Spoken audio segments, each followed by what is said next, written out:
He was a young boy when he found a stuffed animal that would pleasure his sexual needs and prepare him for prison punks. This is the story of Freak and his My Pet Monster. If you don't know what My Pet Monster is, I'm going to put a picture of him right here.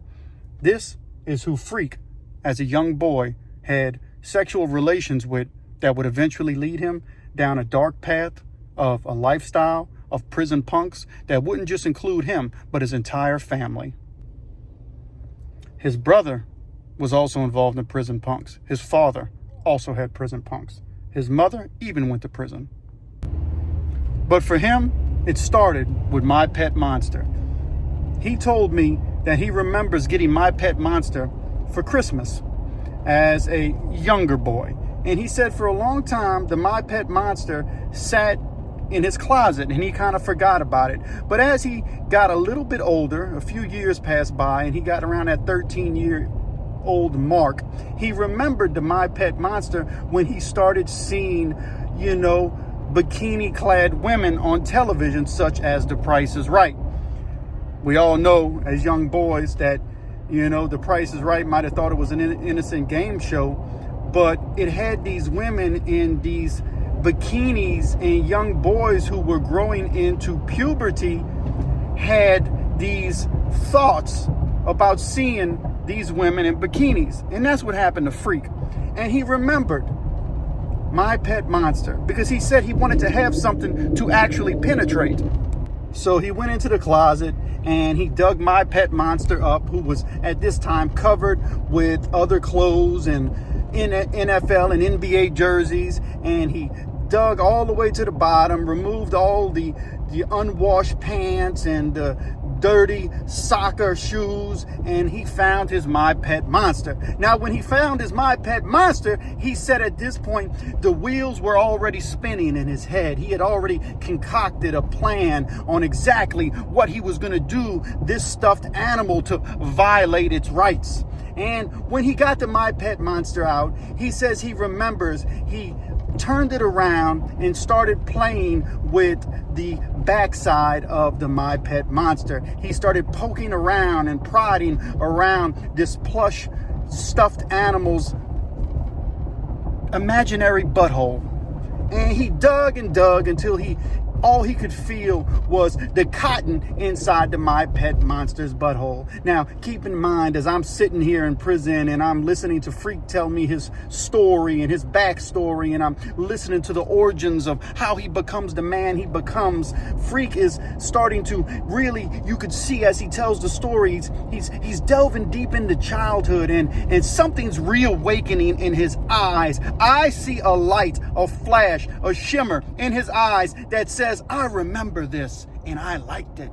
And as a young man who was cool and friends with Freak, I was thinking to myself, I don't know what happened in his life, but this My Pet Monster turned him into a monster. That's right. Freak had found the butthole of the My Pet Monster. And he said as he watched The Price is Right, after he dug some of the cotton out and created an area that he thought was sufficient enough for him to do the sick act that he was going to do, he turned The Price is Right on. He watched the people in their bikini and he began to throttle the My Pet Monster. This is sick. This is disturbing. I know. But on the Pen and The Shank, what I guarantee to do for my viewers is bring them a story that they haven't heard, and bring them a layer of the story that they haven't heard, and bring them the disturbing aspects of what makes men become monsters, and what makes men become freaks, and what makes men end up doing life in prison. There's usually not one giving moment in time where they commit this crime and it puts them in prison, but it's usually a buildup of many small, milestones in their lives that create them into the monsters that they become. And for Freak, this was his turning point. He had already had an older brother who had been to prison. Like I said, his father been to prison, his mother been to prison. He even had a picture in prison of him with a punk that he had while he was in a state prison. And he showed me, and Freak was a young dude. He was in his early 20s when I met him. And he had already been to state prison in his teenage years. And he wasn't a coward. He was one of them dudes who fight. He would fight. And he had a prison punk. He had pictures of him on the prison yard with the prison punk. And you could see the prison punk pictures on his mantelpiece.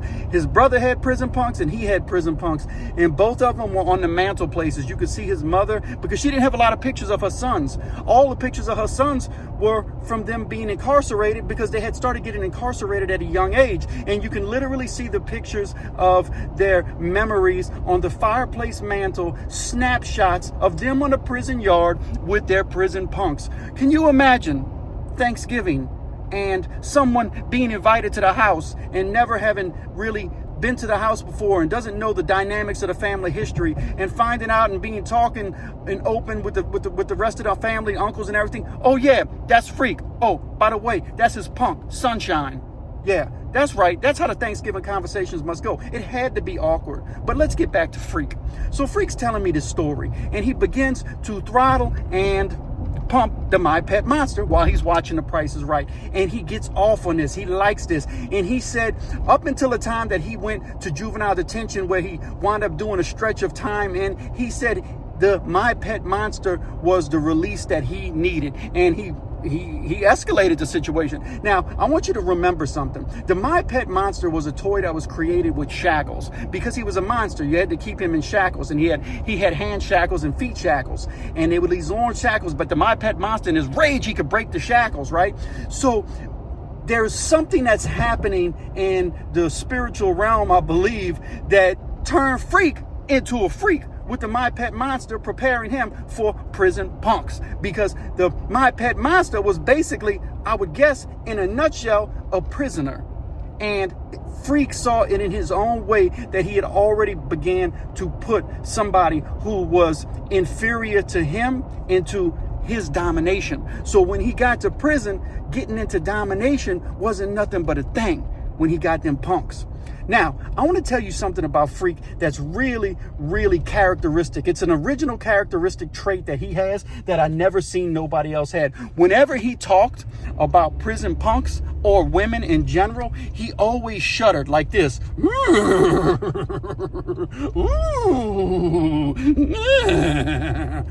And I was like, what? He's like, yeah, man, I met this punk named Sunshine. And I was like, yeah, bro. He's like, yeah, that punk Sunshine. And he was like, I like that punk. That was a good punk. Best punk I ever knew, man, while I was in juvenile detention. I'm like, yeah, Freak. He's like, yeah. So Freak was disturbed. His whole life was a disturbing revolving door. It was sick. It was twisted. But he did what he had to do in the environment that he had, right? Let me tell you something also about Freak. And there's one story in particular that I remember about him being in prison where I look back and I appreciate it. If you go back and watch one of my older videos, it's about Christians and Muslims and the politics of Christians and Muslims in prison. And it was the one time when I was about to get into a fight with a Muslim, and he was the dude who had already done time with this Muslim, so the Muslim was cool with him. So he's the one who stepped in and stopped us from getting in a fight. And the Muslim dude pulled a shank. He had a shank too. And I was about to fight him, and he had his shank and everything. But Freak knew him from a previous prison, and he was able to talk us out. And me and this Muslim dude actually became kind of cool. But anyway, back to Freak. He liked punks, but he didn't like violating people who didn't want to be violated. Freak liked prison punks who were openly punks. And he told me when he gets in the free world, he said, I'm still gonna mess with them boys. He said, I'm gonna mess with them boys. Ooh, ooh. He said, but he gonna mess with girls too. He was like, I like women too.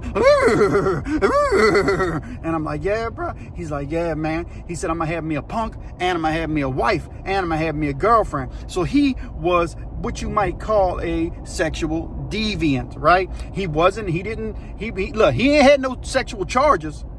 He never been arrested for it, but who knows? He might have done something, but he didn't do anything to violate anybody. That wasn't his MO. He liked the punks who liked what they were getting from being a punk. right? And he liked the freaks on the street who like being freaks. And they had that song that came out from the heavy metal or alternative rap rock band called Korn, Freak on a Leash. Freak on a Leash. And he used to play that song up in the prison. He'd be like, and he'd be playing that Freak on a Leash. He liked to listen to that on the thing. And he said that song got him hyped up. You know what I mean? And he said, I remember him talking. So I'm like, as we talk, and he's telling me the stories about his brother with the punks, him with the punks. His dad even had a punk back in the 70s. He said that the one thing he always wanted to get out was to get out and find his My Pet Monster, to have one more adventure with his My Pet Monster. He said, but he don't know what happened to his My Pet Monster. He said that his mom must have threw his My Pet Monster away at some time or sold it at a garage sale. Can you imagine being a person that bought Freak's My Pet Monster from a garage sale and getting home and finding out that it had its basically butt torn out, ripped out? He said by the time he went to prison, when he went to prison, the My Pet Monster had cotton and vinyl, you know what I mean, stretched out of its, you know, its butt. And he said that he did that. He pulled it out. He said that it was all in there and it was kind of shoved out and shoved in. And he said that's what he would do to it. He did this thing for a long time. So somebody bought that thing from a garage sale and brought it home. That My Pet Monster needs to be burned in a wood pile and just incinerated, and sent into flames, because I think that My Pet Monster might have some kind of demonic force on it or something after everything that Freak did to it, even though it's an inanimate object. So these are the kind of stories that you hear in prison. You get to hear people's histories on where they've been and what they've been through, because remember, in prison there's a lot of time to sit and discuss and talk. And so through all of the talking and discussions, these are the type of conversations that come up, and you kind of get to know people intimately. You get to know their deeper stories as you get to build up trust with somebody, because you're sitting in a dorm or sitting in a cell with them 24/7, and there's nothing but time on your hands. And a lot of conversations happen. And when you find people you trust, you just share it. And people, you know, talk about a lot of crazy things. And that's just the way that prison is. And if you like anything crime and prison related, I would suggest you to go check out the next video that I'm going to put right here in the link. And I'm actually going to put another link in my description about how to go check out the video of the time that I got in a fight with the Muslim, and maybe I'll retell that story later. So if you like anything prison and crime related, anything that's unusual and unique in the prison and crime related genre, then give me a like and subscribe to the Pen and the Shank. Let's get it.